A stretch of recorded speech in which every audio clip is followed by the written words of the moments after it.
A relative newcomer in the city builder genre, is Rise of Industry worth your time? Or would you be better off putting another 1,000 hours into City Skylines?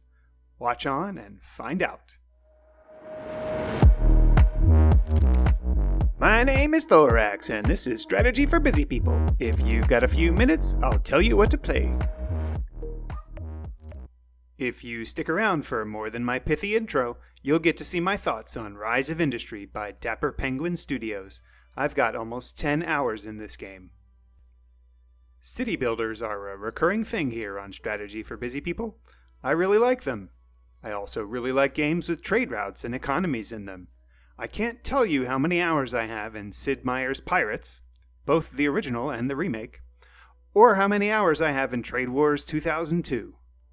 I could tell you how many hours I spent in Elite Dangerous, because Steam knows, running goods back and forth between star stations and looking at the online directories of prices.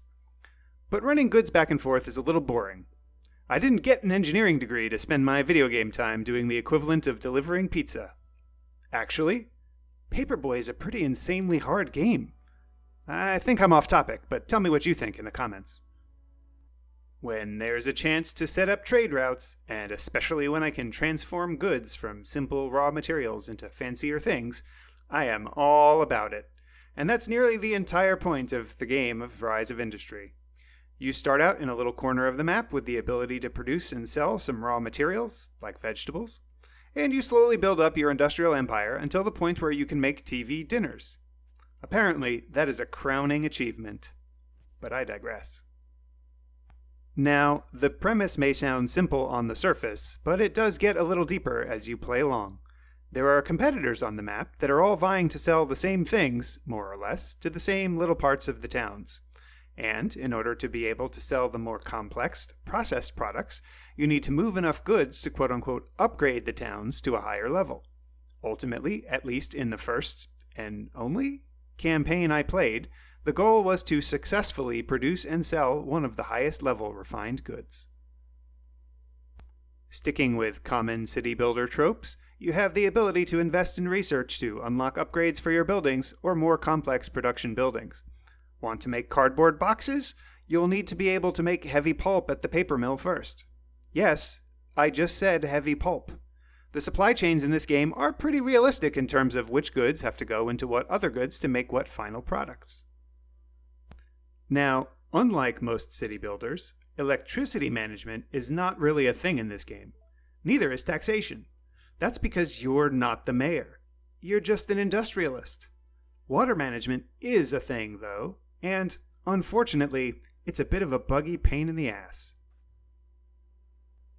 And it's tied into the other buggy pain in the ass, which is the entire subsystem of directing and routing resources from one place to another. You see, you can build roads and rails, and even blimps, to move your goods around. Traffic on the roads can hinder the delivery of certain goods. There's a system of warehousing, and each production building can send its goods to warehouses, in some cases automatically. This all seems like a great idea in theory, but in practice, it ends up breaking down. Routing the railways is a horrific pain in the ass, and honestly, doesn't even make any sense. I was constantly fighting the system, trying to get it to route trains correctly based on how I laid the rails down. I upgraded the blimp capacity, but it seemed like that never worked. There's a system that enables you to irrigate farms, but my farms constantly seemed to be short on water, which meant that my whole production line, from wheat to chickens and eggs to other downstream products, all got borked. You can also buy out the competing companies on the map.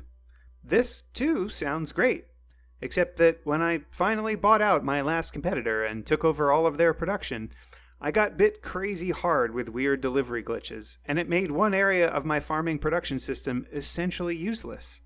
Well, that's not true. It was super useful for generating warnings and alerts about how jacked up production was.